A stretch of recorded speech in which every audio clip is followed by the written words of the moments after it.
सिलपले by और ठाकुर जी की अटूट भक्ति कथा।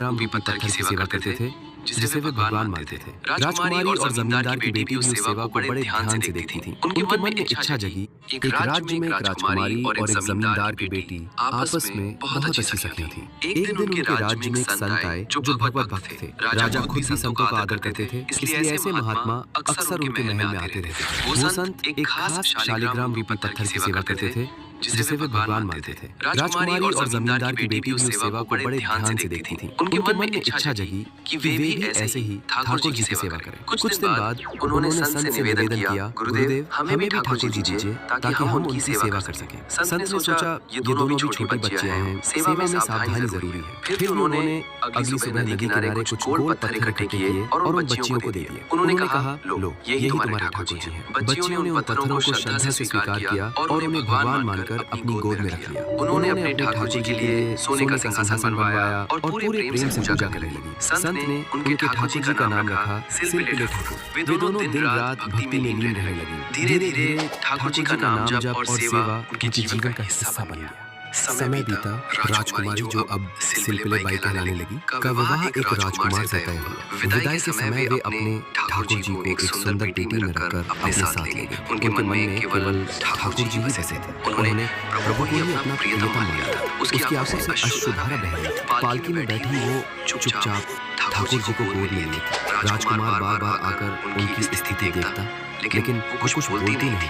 राजकुमार को समझ में नहीं आ रहा था कि नई नवेली पत्नी क्यों इतनी दुखी है। रास्ते में एक नदी आई। राजकुमार ने विश्राम का आदेश दिया। उसने सोचा राजकुमारी से बात करनी चाहिए, लेकिन वो न तो उसकी ओर देखती न ही कुछ कहती। वो बार बार पिटारी खोलकर ठाकुर जी के दर्शन देती। वो पत्थर अब सिर्फ पत्थर नहीं रहा था। सेवा और नाम जप के प्रभाव से उसमें श्री कृष्ण के सुंदर दर्शन होने लगे। राजकुमारी की प्रीति इतनी गहरी थी कि उसे लगता उसके ठाकुर जी जीवित हैं। राजकुमार को यह पिटारी ही उनके बीच की दूरी का कारण लगने लगी। उसने दासियों को आदेश दिया कि राजकुमारी को किसी तरह बातों में उलझाओ और वो पिटारी ले आओ। दासियों ने ऐसा ही किया। जैसे ही पिटारी राजकुमार के पास पहुंची, उसने वो पेटी उठाई और गुस्से में नदी में फेंक दी। जैसे ही वो पिटारी पानी में गिरी, सिलपिले बाई के दिल में गहरा दर्द उठा। वो पीड़ा इतनी तीव्र थी कि उनका हृदय तड़प उठा। उनके आंसू थम नहीं रहे थे। राजकुमार ने तुरंत आदेश दिया और उन्हें पालकी में बिठाकर महल ले आया। महल पहुंचकर सिलपिले बाई ने दृढ़ स्वर में कहा, अगर मेरे ठाकुर जी मेरे पास नहीं है तो मुझे भी ये जीवन स्वीकार नहीं। मैं आज से अन्न और जल का त्याग करती हूँ। मैं तो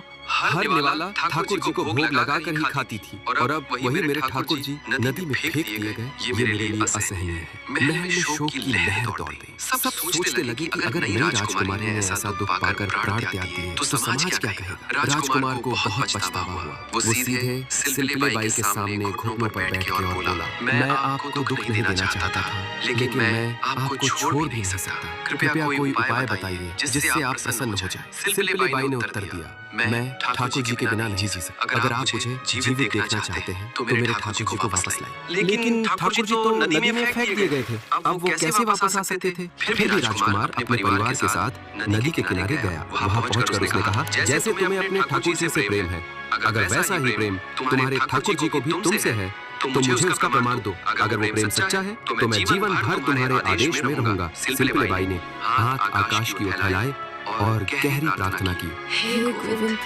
मैं आपके बिना नहीं रह सकती। अगर आप